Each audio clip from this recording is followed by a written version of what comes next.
On va revoir le temps fort avec l'ouverture du score. 10 secondes seulement. La frappe. Ce but de Frendi, but matinal, c'est peut-être ça qui a également cassé le moral de cette équipe. Et le deuxième but, cette frappe d'Ouariri qui a surpris Firi, le gardien de l'équipe malawite. 2-0. Et ensuite, il y aura le 3-0. La frappe, elle est assez lourde, elle est assez limpide. On a suivi quand même, on voit là quand même que le Maroc ne vient pas dans cette Coupe d'Afrique des Nations pour laisser passer son statut de favori, William Bassali. Oui, en tout cas, après la victoire, on va dire, probante, il y a un gardien de qualité. Voilà pour nous de revoir les temps forts avec la réduction du score du capitaine Sadi sur cette tête. C'est un but qui faisait beaucoup de bien et le mauvais placement qui est de...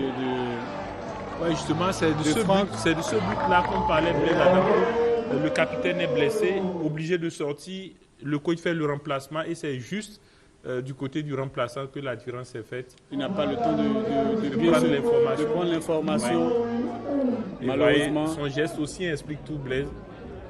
Et ce but de Frendi qui porte le score à 5-1. Alors que jusque-là, c'était encore équilibré. Et qu'on voyait plus les Malawites. Et c'est ça ce qu'on aime au niveau du beach soccer, des superbes gestes, de jolis gestes. Et c'est ce dont vient nous régaler à l'instant. Et là, c'est le but du 5-2, c'est le but contre son camp.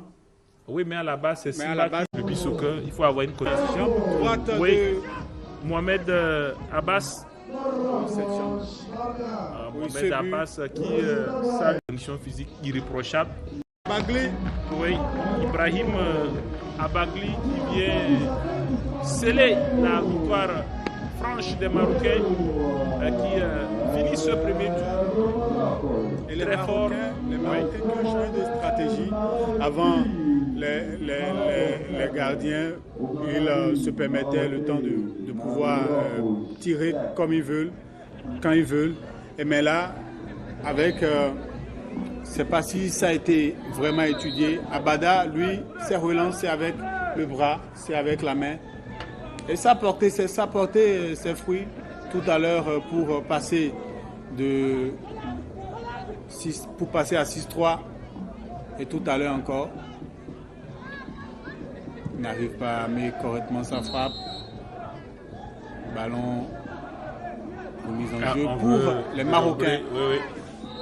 Le retour sur la pelouse de Mohamed Abbas, le numéro 8. Ah oui, je crois que c'en est terminé. Ça, c'est l'occasion de la dernière chance et elle ne sera pas exploitée. Le Maroc l'emporte par 4 buts d'écart après avoir regardé l'abattement du gardien. Oui, il est abattu et Djamou, le deuxième gardien malawite, derrière Justine Bonongo et Firi qui regrette amèrement la tournure des événements. Et il a absolument raison, Blaise, parce que quand on se réfère au film de ce match, au scénario de ce match,